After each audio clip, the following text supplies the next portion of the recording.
The AK Talks.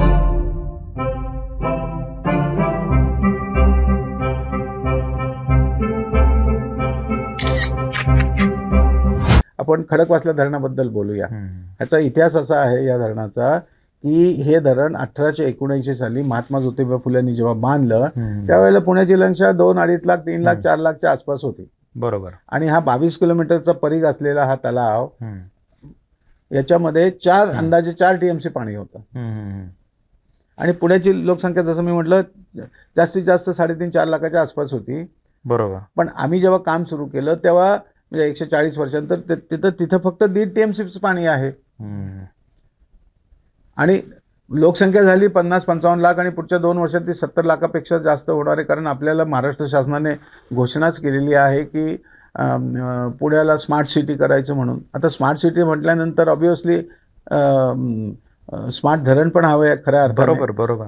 आता आपल्याला जसं इकॉनॉमिक्समध्ये शिकवतात मागणी आणि पुरवठा, तर आपली मागणी दर तासाला वाढत चाललेली आहे. कारण बाहेरचे सगळे लोक येणार रोजी रोटी के लिए, सब लोग आएंगे भाई, गोर गरीब जनता आएगी, कोई यूपी से आएगा, कोई MP से आएगा, गरीबों का देश है, सब आएंगे. पण आपला जो पुरवठा आहे तो अक्षरशः शून्य होत गेलेला आहे. कारण मोठ्या प्रमाणात ह्या 44 किलोमीटरचा जो तलावाचा परिघ जो आहे, म्हणजे 22 किलोमीटर असा आणि 22 असा, तर त्याच्यामध्ये मोठ्या प्रमाणात झाडतोड झाली आहे, अतिक्रमण झाली आहेत आणि ground cover has been ransack completely. म्हणजे सगळं गवत उद्ध्वस्त झालेलं आहे. त्याच्यामुळं आमचा अभ्यासांती असं समजून आलंय की तिथं मोठ्या टपोऱ्या थेंबाचा पाऊस पडतो.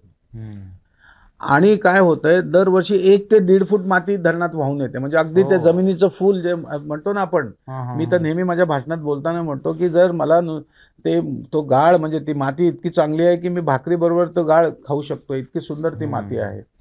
आणि मग तुमच्या धरणामध्ये ती सगळी माती येऊन स्थिरावली आहे. तिथं 1 acre 2 acre 5 acre 10 acre 100 acre 200 एकराची पठारं झालेली आहेत. बरोबर. आणि जेव्हा मार्च-एप्रिल महिना सुरू होतो, जेव्हा पाणी पुढं सरकतं धरणाच्या भिंतीकडे, समजा ही जर भिंत आहे तिथं पाणी पुढं सरकतं, तर हा सगळा तलाव नागडा उघडा होतो. मग त्याच्यात ही तुम्हाला 1 एकर 5 एकर 10 एकर 100 200 एकराची ही पठारं दिसतात. तर आम्ही सरकारकडे गेलो 10 वर्षापूर्वी, म्हणजे काम सुरू करण्यापूर्वी. आम्ही म्हटलं मार्च महिना शुरू होते, पानी की किल्लत शुरू हो जाती, पुणे में वही हाल है, महाराष्ट्र में वही हाल है, पूरे देश में वही हाल है. तर त्यांच्या लोकांनी काय सांगितलं सरकारने की आम्ही धरणाची भिंत 5 फुटाने वाढवतो. अरे मी म्हटलं तो मूर्खपणा जर तुम्ही केला तर अजून हजारो हेक्टर पाण्याखाली जाईल आणि आणखीन बरेचसे शेतकरी आमचे विस्थापित होतील. बरोबर बरोबर. ते करू नका म्हटलं. आम्ही त्यांना काय सांगितलं की आपल्याकडं हे टोटली याच्यामध्ये काही रॉकेट सायन्स नाही. ही जी गाळाची जी बेटं झालेली आहेत ती आपण बाहेर काढू या यंत्रांनी. बरोबर. JCB आणि डंपर्स लावून आम्ही ती काढली आणि आतापर्यंत आपण 25-1 लाख ट्रकलोड माती काढली. आणि आपण जेव्हा 1 ट्रकलोड माती बाहेर काढतो त्यावेळेला 1 टँकर तिथं पाणी राहतं. आणि ही जी माती तुम्ही जी काढताय ती कुठे जाऊन टाकता वगैरे काय? हां, तर आपण काय केलंय की आपण इरिगेशन कडून प्रॉपर परमिशन घेतलं. आम्ही अजित पवार त्यावेळेला जलसंपदा मंत्री होते, त्याच्याकडून परमिशन घेऊन आम्ही काम सुरू केलं.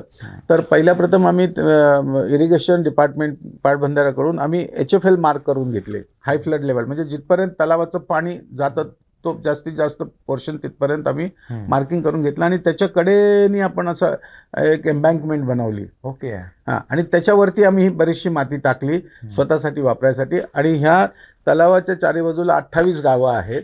तर त्या गावामध्ये आम्ही ही माती शेतकऱ्यांना फुकट दिली. आता ही माती म्हणजे जादुई माती आहे. बरोबर.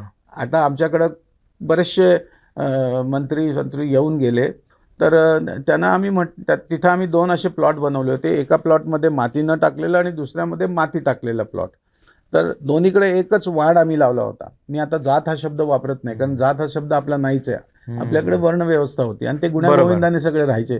पण याचं इतकं चुकीचं सगळं आजकाल वातावरण निर्माण केलं लोकांनी. तर एनिवे तो वाण तिथं आणि इथे तर शाळू एकच प्रकारचा लावला. तर इकडचा शाळू 5 फूट पण नव्हता आणि इकडचा शाळू 10 फूट आणि त्याला हातात मावत नव्हती एवढी कणसं. मग आमच्याकडे त्यावेळेला ॲग्रिकल्चर मिनिस्टर मला वाटतं शरद पवार आले होते. तर त्यांना म्हटलं साहेब बघा ही जादू किमया आम्ही शेतकऱ्यांना पाणीही देतोय आणि ही जादुई मट्टी पण देतोय.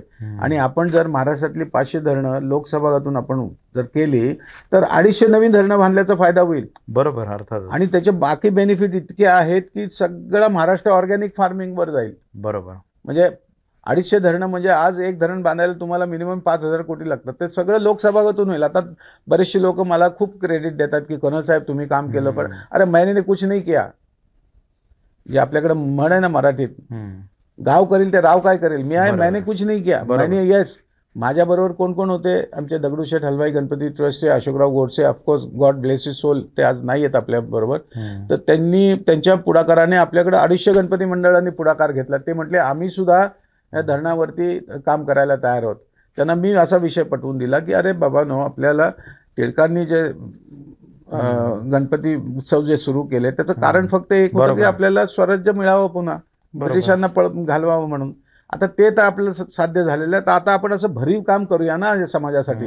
ठीक आहे, प्रत्येक मंडळ आपल्या परीने काम करतायतच, पण हे जर भरीव काम झालं तर हा देश पुन्हा महासत्ता होऊ शकतो. अरे एकेकाळी साहेब आपण 90 लाख स्क्वेअर किलोमीटर असलेला देश विश्वगुरु होता, आज 30 लाख पण नाही वाचला.